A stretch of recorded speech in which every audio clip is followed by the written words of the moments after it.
दोस्तों नमस्कार, मैं राज कपूर। आप देख रहे हैं खबर दस्तक। राहुल गांधी की प्रयागराज रैली ने उन्हें अंधभक्तों और गोदी मीडिया द्वारा बनाए गए पप्पू से पप्पा बना दिया है। उनके लिए जो पिछले 12 सालों से अंधभक्ति का चश्मा अपनी आंखों पर चढ़ा रखे, सिस्टम खत्म, टाटा बाय बाय।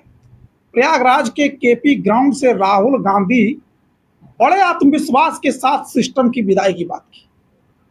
अब वह पप्पू नहीं रहे, पप्पा बन गए।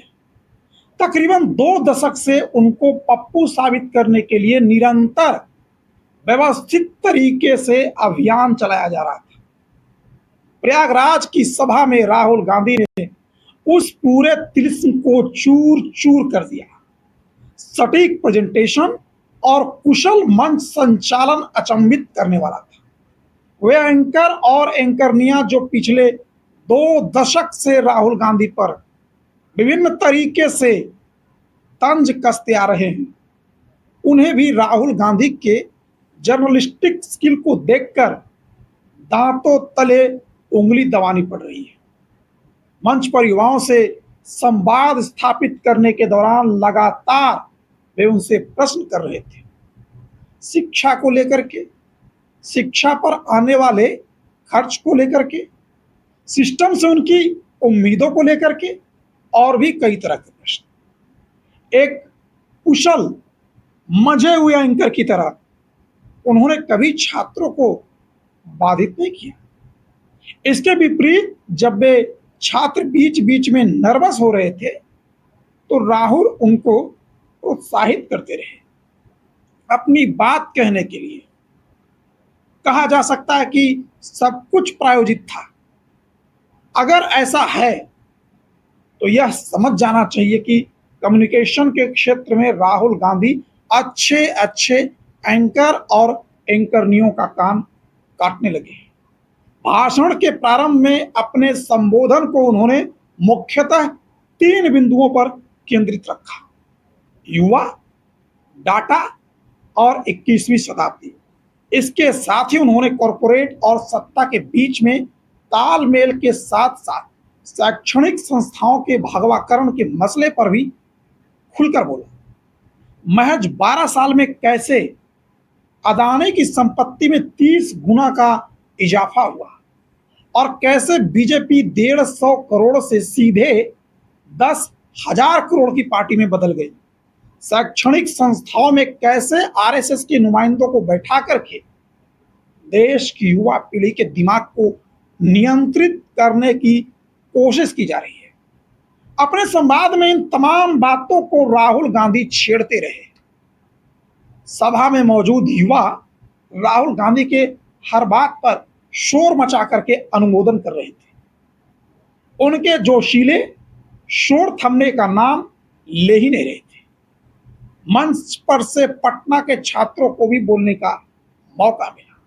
खुद राहुल गांधी उनका इंटरव्यू कर रहे थे, उनसे उनकी बातें पूछ रहे थे, उनकी समस्याओं के बारे में पूछ रहे थे और वे खुलकर अपनी बात कह भी रहे थे।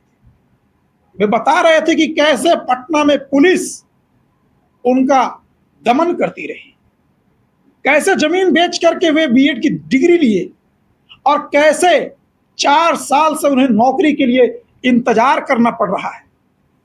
राहुल गांधी खुद को बड़े तरीके से देश के युवाओं के साथ कनेक्ट कर रहे हैं और यह निश्चित तौर से गुजरात लॉबी के लिए परेशानी का सबब है।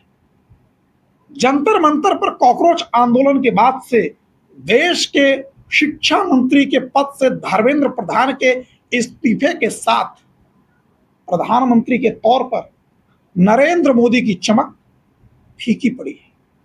डैमेज कंट्रोल करने के लिए उन्होंने भले ही देश के युवाओं के साथ इंस्टाग्राम के जरिए संवाद स्थापित करने की कोशिश की, लेकिन यह असर अंदाज नहीं रहा। इसके विपरीत उनकी शैली को अपनाते हुए नए तरीके से मीम और रील बनाकर उनकी लानत मलानत की जाती रही। कॉकरोच आंदोलन ने उनकी कमर पर चोट किया है। उठने में थोड़ा वक्त तो लगेगा। प्रारंभ से ही कॉकरोच आंदोलन का भरपूर राजनीतिक फायदा राहुल गांधी उठाते नजर आ रहे हैं।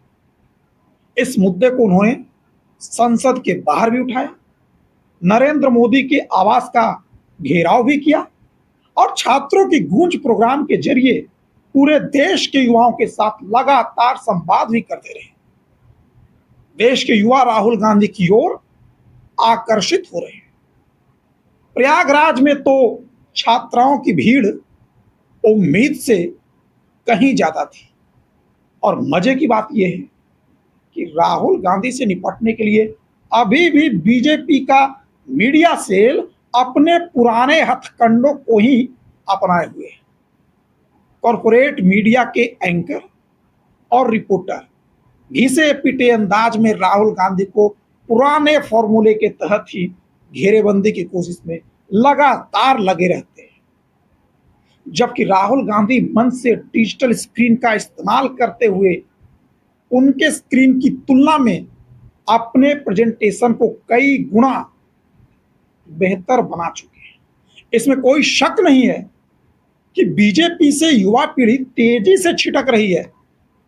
बीजेपी का हिंदूवादी ब्रांड देश के युवाओं को नहीं पसंद आ रहा है, जबकि बीजेपी की पुरानी राम मंदिर आंदोलन वाली पीढ़ी अभी भी नॉस्टैल्जिया से बाहर निकलकर नहीं सोच पा रही। यही वजह है कि कॉकरोच आंदोलन में शामिल युवाओं को भी उन्होंने राष्ट्रद्रोही का दर्जा देना शुरू कर दिया था।